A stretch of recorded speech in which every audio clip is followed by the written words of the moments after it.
tires now. Give a little bit more flex, as well as disconnecting the sway bar.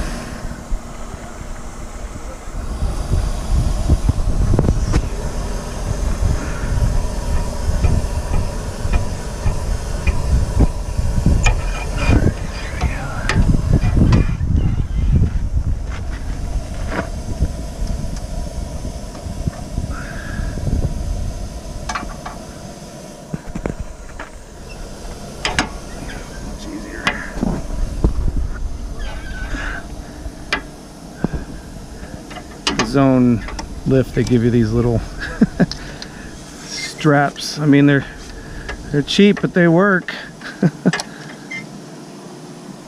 Buckle.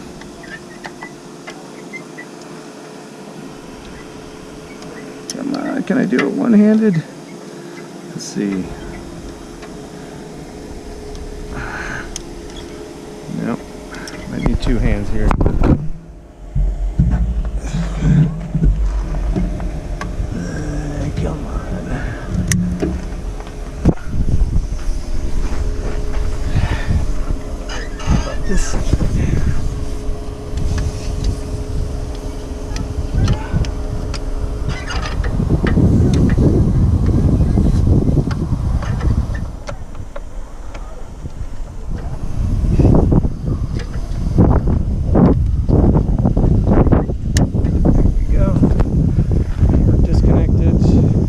Down.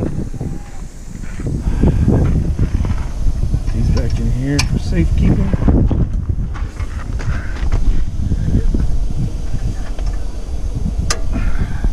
Actually, might get all caked on with mud, so I'll keep them in the glove box.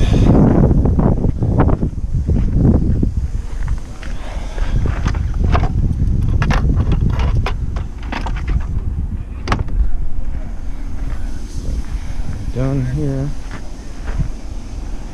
can't remember what they're aired down to. I think it's like 18, 15, somewhere in there. We'll check them here.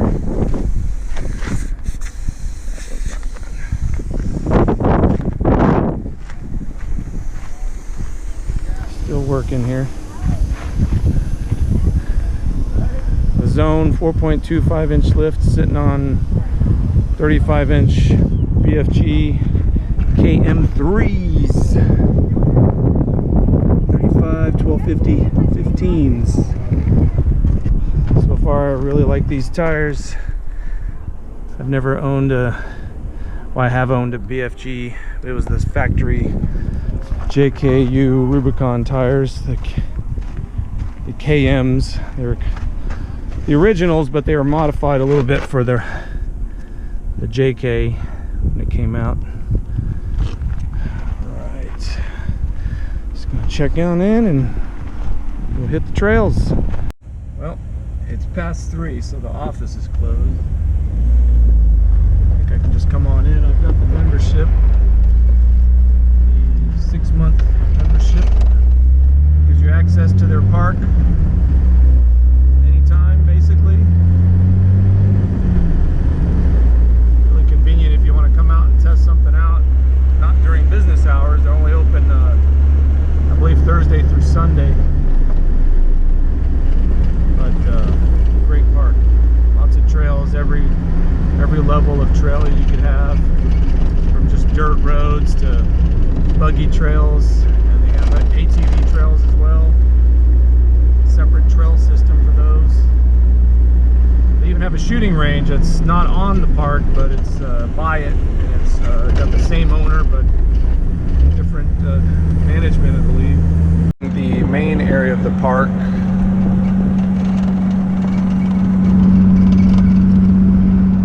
See that hill there, Wildcat Mountain?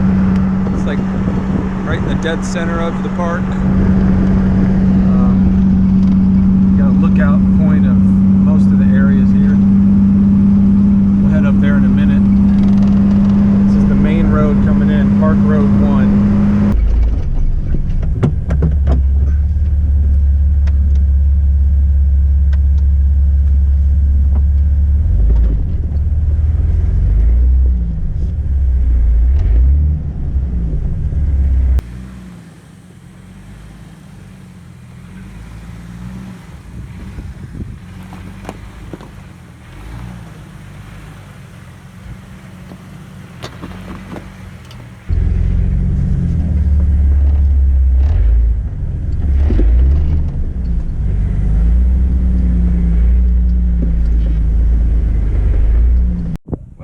made it at the top of Wildcat Mountain here at Hidden Falls Adventure Park in the 2004 Jeep TJ Rubicon. We're going to talk a little bit about my Jeep. This is the Weekender off-road vehicle, fun vehicle. I love this thing. I've owned a few JKUs in the past. They were my daily drivers. I loved them, but after a while, as a daily, I tend to want either a little bit more utility, like you get in a truck, or I start yearning for sports car type driving experiences. But I found as a weekend vehicle, the Jeep serves its purpose. I can take it as a daily if I want, or just have it as a weekend. If I get tired of it, I just drive my other vehicle. So it's working out good so far. I really kind of always liked the TJs. Driving off-road a lot with various different groups and seeing them in action. They're kind of the last, what I call the last of the great Jeeps, the old style Jeeps. Truly one of a kind, the last to have the 4.0 6-cylinder, sorry, straight six, the bulletproof engine. So I'm very excited to finally have one. Of course, I happen to be one of them crazy manual transmission lovers, so I got that. It's fun to drive. I've got this a little bit tricked out with my gadgets that I've put in almost every off-road vehicle. Got the ham radio up here, Kenwood D710 CB radio, the Cobra 29LX, just using various mapping here. I've had this Garmin Montana for years now. It works great. It works with APRS. I'm able to see different APRS beacons, and I can look at them on here. If I go to the waypoint manager, I have them hooked up via a cable that goes through NMEA input output. So like for example, this guy, he's 21 miles away, N0 PFE. It's a ham van. He's 21 miles from here. If I wanted to, I could route to him right here on the GPS. It can go, but I won't. I don't think I'll stalk him. And as likewise, people can see me on here if they've got APRS. That'd be Kilo Echo 7 Sierra Alpha India is my call sign, KE7 SAI. Anyway, here we go. This thing has roughly 107,000 miles now. Bought it about six or 7 months ago now. You can see it has 107,239 miles on the odometer. This thing's been great. It's been reliable so far. I put about 3,000 miles on it. Not a lot, but like I said, it just acts as the weekend adventure vehicle. So let me show you around. This is the interior. I've gotten a little bit of mud on it from off-roading here at Hidden Falls. Got the doors off today. Took a while to get them off. Once doors have been on there for a long time, they're very hard to get out. The sleeves in here kind of adhere to the pins. So that was a pain, but finally got that off. I've put the Zone 4.25 inch combo lift on here. It was completely stock, other than 2-inch spacers in the front, which I've taken off in lieu of the lift. As you can see, here's the Zone nitro charged shocks, or nitro shocks I think they call them. The 3-inch coils. You can see part of the body lift here. It's a 1 1/4 inch body lift. This kit comes with the sway bar disconnects. I'm really happy with this kit so far. And with this kit, you can go this high, 4.5 inches basically, without having to change your rear drive shaft out or use a skid pan spacer, which I'm very happy not to have to do that because that's extra ground clearance. See the rear drive shaft there. The whole slew of issues came during that lift as the rear bolts for the shock mounts broke. You can kind of see one of them right there. Had to figure out how to get those puppies out, and thanks to a lot of guys on YouTube,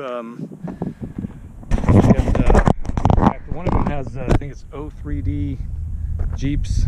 Sorry if I butchered that, but he had a video on how to do that. I kind of didn't do exactly what he did, but ended up kind of going exactly what he did. So it really helped out. I appreciate it. Thanks a lot for posting those.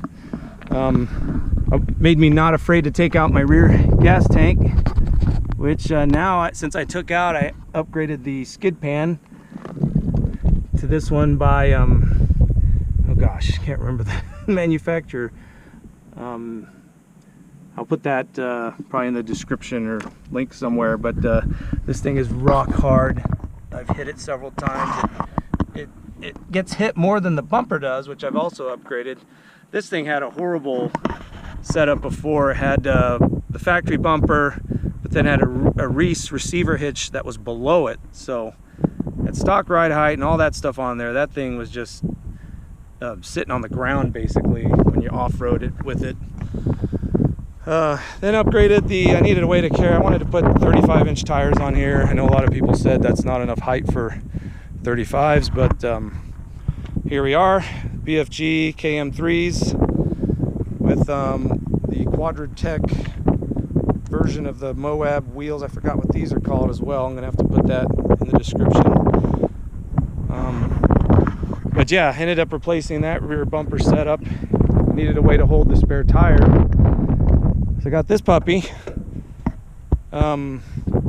This thing's held up nice. This was by a company out, I believe, in Arizona, Or-Fab, that created this. They said they went out of business, but then somebody bought them out and it's back. I don't know how much all that's true. That's just what I heard.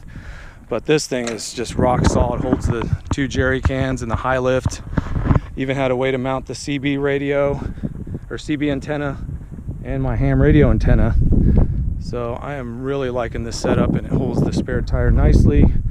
Got it all locked with this master lock chain that goes around there, the high lift and the jerry cans. Upgraded the bumper to Smitty built rear bumper. Didn't need a tire carrier since I went with this guy. And this thing is, once again, going back to this, these plates are bolted to the back side. There's plates on the inside in case you just think it sits there based off the factory metal. But this thing is just rock solid. And just, I'm really liking the whole setup so far. It was a pain going through all that, but sometimes you do that and it ends up being really nice. So far so good. I still have plans in the future. Could change out the drive shafts, haven't done that yet. Even though the angles aren't too bad, it's just a good idea. It's age and mileage to change those out. I mean, this is a 15-year-old vehicle with 107,000 miles. You know, that's not a lot for that age, but over time parts get old, they wear out, weathering, you know, stuff like that. I've upgraded the steering in the front. This is the Grand Cherokee CJ's tie rod and drag link. I didn't know till later, this is my bad, that I was supposed to use the TJ tie rod with the, the TJ drag link with the CJ tie rod, and hence that's why I have a issue with this bushing on my steering stabilizer. But I will probably order that part soon to get that at a better angle, or just look at my other options as well. The Zone Lift wanted to do for the track bar, since you have to shift, since it shifts with the lift kit, they wanted you to drill another hole in this bracket right here, right about there. And I didn't really like the idea of just drilling another hole, feared it wallowing out. So instead I got this JKS adjustable track bar, much beefier, especially on the frame end. And that also was in the video by O3D Jeeps. And that video helped out as well, very good. And I was having issues with death wobble, and so I got the death wobble repair kit from Iron Rock Off Road, I believe. They have this thing where you use a beefier bolt and a kind of a lock nut so that does not move. It turned out once I placed the wheels and tires, death wobble disappeared. It's kind of weird. I was using these, I bought these used 35-inch Goodyear MTRs, and MTRs are notorious for not balancing well and to begin with, but I've had so many sets that I figured, you know, just a little bit out of balance wouldn't be an issue, but I think the tires, along with the steel wheels they were on, they had a lot of rust. I think that, not being able to balance them, I took them to a shop and they tried balancing them, but they weren't able to get them 100%. But somehow that out of balance vibration was enough to trigger death wobble. You know, go figure. Switched these out, got these aluminum wheels, and it's all but disappeared. There is a tiny little shimmy around 47, but never leads to death wobble at all. So very happy with that. Switched the headlights out to some LEDs. They were like 90 bucks on Amazon. They're great. They have, you know, nice bright white light at night. Try saying that 5 times as fast. It came with the LED light bar and these LED lights when I bought it used. It caused a lot of wind noise.